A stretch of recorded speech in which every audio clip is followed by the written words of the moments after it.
संपूर्ण राजस्थान को 8 भागों में विभाजित किया गया, जिनमें मेवाड़ और जैसलमेर अपनी प्राचीनता के लिए सर्वाधिक प्रसिद्ध हैं।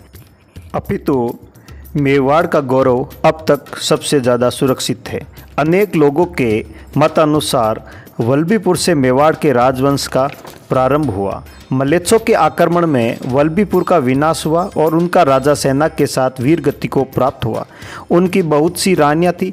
रानी पुष्पावती के सिवाय सभी रानियां राजा शिलादित्य के साथ सती हुई, क्योंकि रानी पुष्पावती गर्भवती थी और मलेच्छों के आक्रमण से पूर्व वे अपने पिता के यहाँ गई हुई थी। जिस दिन राजा शिलादित्य का अंत हुआ, रानी पुष्पावती अपने पिता के यहाँ किसी देवी के मंदिर में पूजा करने गई थी।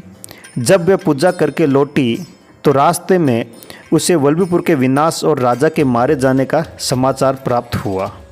गर्भवती होने के कारण उसने सती होना निर्णय नहीं लिया और तपस्वी जीवन व्यतीत करने के लिए मलिया नामक एक गुफा में चली गई।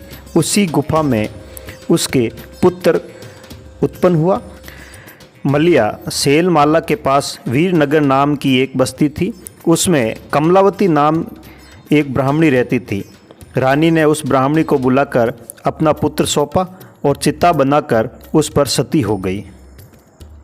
रानी के सती हो जाने के बाद कमलावती ने उस बालक का अपना बालक समझकर पालन पोषण किया। बालक गुफा में पैदा हुआ, इसलिए इसका नाम गोहा रखा, क्योंकि गुफा को वहाँ के लोग गोहा कहते थे।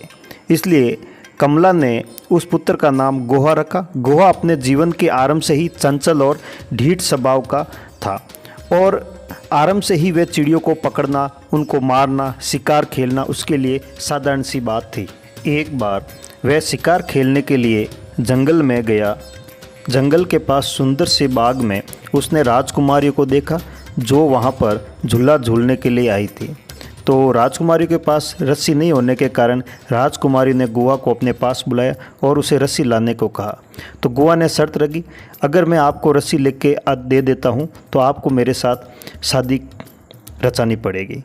इसलिए सभी राजकुमारियाँ एक बार तो मान गई, ठीक है आप रस्सी ले। इस प्रकार उन राजकुमार के साथ विवाह की बातें संपन्न होती हैं और उसके बाद में राजकुमारियाँ झूला झूलती है। कहा जाता है कि शरद ऋतु के दिनों में झूले का उत्सव बड़े उत्साह और आनंद के साथ मनाया जाता है। इस उत्सव में सभी लड़के और लड़कियां शामिल होते हैं और उन दिनों नागेंद्र नगर में सोलंकी राजपूतों का राज्य था। और इधर कुछ समय बाद में रानी विवाह योग्य हो जाती हैं तो महाराज पंडित जी को बुलाते हैं और पंडित जी उनके ग्रह नक्षत्र और देखकर बताते हैं कि राजकुमारी का विवाह पहले ही हो चुका है।